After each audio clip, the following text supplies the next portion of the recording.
학생부 친구들 반갑습니다. 오늘 1월 31일 예배에 온 것을 환영합니다. 오늘 제목은 바보 같은 사랑의 대명사 하나님, 사랑으로 오신 하나님, 그리고 또 그 아들을 주신 이유에 대해서 배우는 시간을 가지겠습니다. 오늘 말씀은 요한복음 3장 16절에서 17절까지 말씀입니다. 하나님이 세상을 이처럼 사랑하사 독생자를 주셨으니 이는 그를 믿는 자마다 멸망하지 않고 영생을 얻게 하려 하심이라. 하나님이 그 아들을 세상에 보내신 것은 세상을 심판하려 하심이 아니요 그로 말미암아 세상이 구원을 받게 하려 하심이라. 요한복음 3장 16절에서 17절 말씀. 아멘. 기도드리겠습니다. 사랑이 많으신 하나님 아버지 감사합니다. 지금 코로나 사태로 저희가 이제 교회를 못 나오고 있습니다. 그럼에도 불구하고 우리 주일학교 친구들이 이렇게 온라인 예배를 참석하고 있습니다. 이 모습을 항상 기쁘게 받아주시었고 또 지금 날씨가 많이 추워서 감기가 걸릴 수도 있습니다. 우리 주일학교 친구들과 항상 하나님께서 동행하여 주시었고 건강을 책임져 주시옵소서. 사랑이 많으신 주 예수 그리스도의 이름으로 기도드립니다. 아멘. 40년 넘게 소록도에서 한센인을 돌봐왔던 이방인 수녀가 최근 우리나라를 다시 방문했다는 소식 전해드렸죠. 특별한 일을 한 게 없다면서 한사코 인터뷰를 거절해 왔는데 오늘 처음으로 세상 앞에 자신을 드러냈습니다. 유란 기자가 만났습니다. 손녀뻘 기자가 인사하자 백발이 성성한 수녀는 손부터 꼭 붙잡습니다. 수녀는 54년 전인 1962년 27 나이에 처음 본 소록도를 생생하게 기억합니다. 올 때는 그렇게 가는 분들 있었지만 한수도 6천 명 있었고 그렇게 자기들 그렇게 고생했어요. 환자 피고름을 받아내는 건 당시 의사도 꺼리던 일이었습니다. 환자들 피고름도 빨아주시고 직접 너무 고생하셨다고. 아니 우리는 고생한 거 하나도 없었어요. 환자들은 몸의 상처보다 마음의 상처가 깊었습니다. 병이 나아도 사회 복귀를 포기하는 환자를 보는 게 고통이었습니다. 손 수술, 발 수술 다 하고 병 완전히 낫고 하나 집에 못 가는 사람이 있어서 그때는 제일 마음이 아팠어요. 가족처럼 지낸 환자들은 수녀를 천사로 기억합니다. 그래가지고 하나님 해가지고요 우리 한명좀 뺄치면 크게 탄식해내요. 마리아느 수녀는 43년을 한센인들을 위해 살다가 11년 전 친구 마가렛 수녀와 호련히 섬을 떠났습니다. 이유가 있었습니다. 나 아프기 때문에 마을도 같이 가서 그러나 우리도 진짜 그 결정하는 거 떠나는 거 아주 어려웠어요. 우리도 눈물 많이 흘렸어요, 그날. 한센인들은 해준 게 하나도 없다고 하지만 수녀는 너무 많이 받았다며 소록도 인생을 이렇게 정리했습니다. 그래서의 인생, 이것이 행복하십니까? 예, 행복했습니다. 얼마나?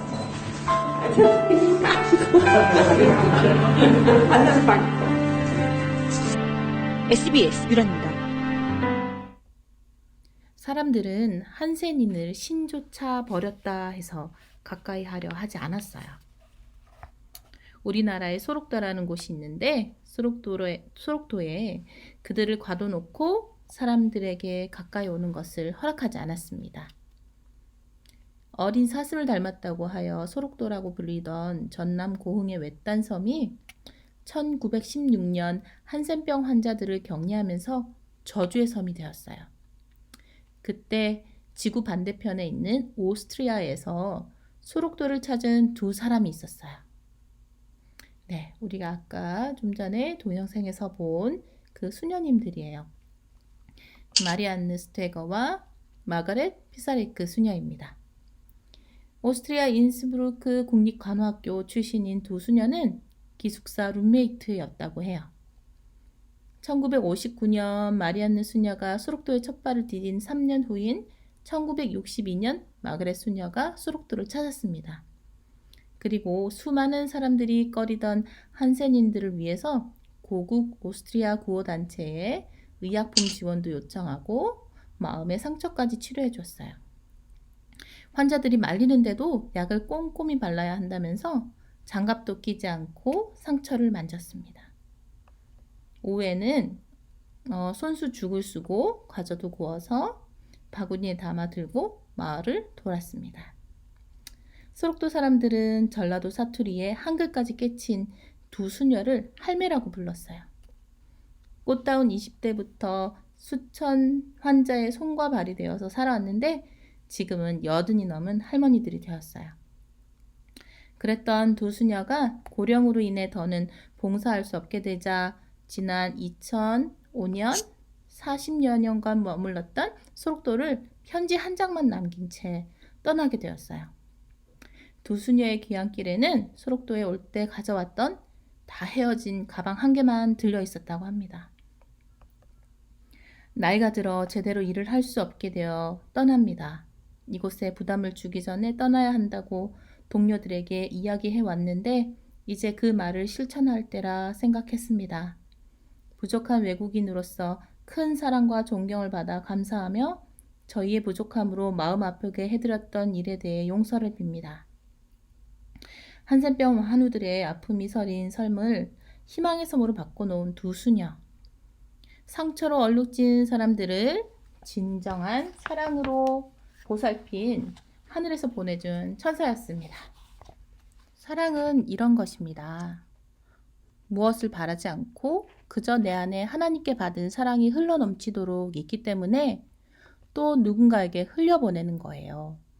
우리가 가진 사랑의 근원은 바로 하나님의 사랑입니다. 하나님의 사랑은 무조건적인 거예요. 나이, 남녀, 인종, 국가 그 어떤 것도 하나님의 사랑에서 우리를 끊어낼 수 없어요. 바울은 로마서 8장 38절에서 39절에 이렇게 기록합니다. 내가 확신하노니 사망이나 생명이나 천사들이나 권세자들이나 현재 일이나 장래 일이나 능력이나 높음이나 깊음이나 다른 어떤 피조물이라도 우리를 우리 주 그리스도 예수 안에 있는 하나님의 사랑에서 끊을 수 없느니라. 아멘. 하나님의 사랑은 어떤 것으로부터 끊어질 것이 아닐 뿐 아니라 그 사랑은 모든 사람들에게 무조건적인 것입니다. 우리 한번 잘 생각해 볼게요. 우리는 때때로 우리가 잘못할 때 하나님께서 우리를 사랑하지 않으실 거라는 생각을 하곤 합니다. 그렇죠?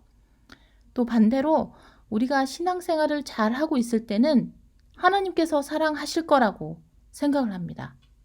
하지만 하나님의 사랑은 그렇게 조건적인 게 아니에요. 하나님의 사랑이 조건적이었다면 예수님을 보내실 때 모든 인류를 위해 보내지 않으셨을 거예요. 모든 사람을 위해 동일한 사랑을 베푸신 하나님께서 우리 한 사람 한 사람을 예수님의 생명의 값을 지불하고 죄의 종에서 귀한 하나님의 자녀로 변화시켜 주셨습니다.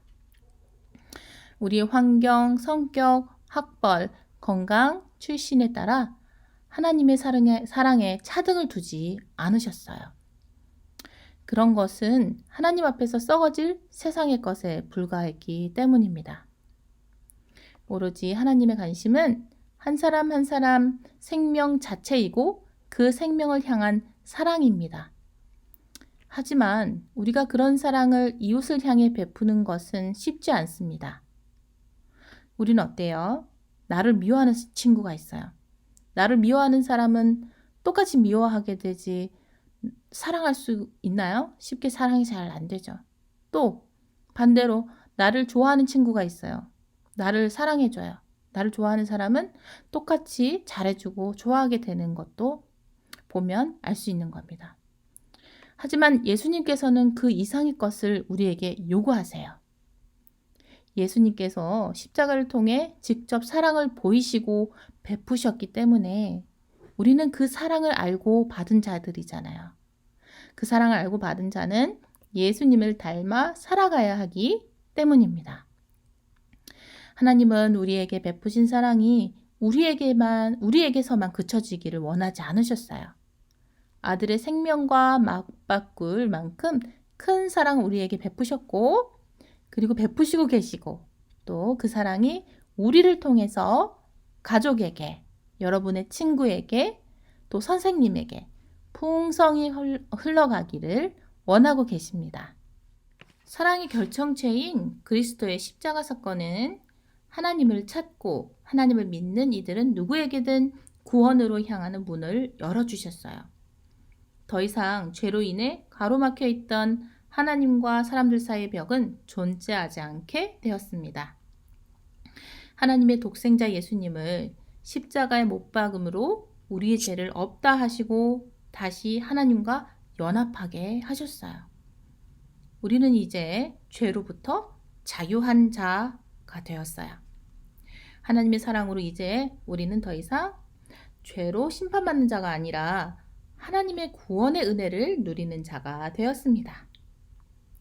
자, 우리 하나님께서 우리를 사랑하셔서 끝까지 포기하지 않으시고 예수님의 생명을 주심으로 그 사랑을 직접 경험하게 하신 거예요. 하나님께서 우리를 돌아오게 하신 방법 중에는 꾸중과 책망이 있는 것이 아니라 바로 사랑이었습니다. 그 사랑 앞에 결국 우리는 무릎 꿇고 엎드릴 수밖에 없어요. 우리도 이제 하나님께로부터 받은 사랑을 베풀면서 살아가는 사람이 되어야겠어요. 우리는 연약하고 부족해서 다른 사람을 품는 것이 쉽지 않아요. 때론 어렵기도 하고 하기 싫을 때도 있을 거예요. 하나님의 사랑은 크고 위대하셔서 담아내지 못할 것이 없습니다. 우리에게 필요한 것은 하나님의 사랑을 힘입는 거예요. 우리의 사랑이 우리로부터 나오는 것이라면 다른 사람을 품기에는 불가능한 것을 우리 이 시간 인정합시다. 그리고 우리 안의 사랑은 하나님으로부터 온 것이기 때문에 내 원수도 사랑할 수 있다. 이런 마음을 가질 수 있게 되기를 바랄게요. 이제 우리의 사랑을 보여줄 때입니다. 우리 학생부 친구들 사랑을 나눌 수 있는 여러분들이 되길 바랄게요. 자, 기도하겠습니다. 사랑의 하나님, 하나님은 사랑이심을 오늘 말씀을 통해 또 한번 깨닫습니다. 매일매일 우리 삶 가운데 하나님의 사랑으로 감사하고 또 받은 사랑을 이웃에게 잘 흘려보내게 도와주세요. 죄인된 우리를 구원하시기 위해 오신 예수님을 우리의 삶으로 전하며 우리를 통해 예수님을 드러낼 수 있도록 함께 해주세요. 예수 그리스도 이름으로 기도드립니다. 아멘.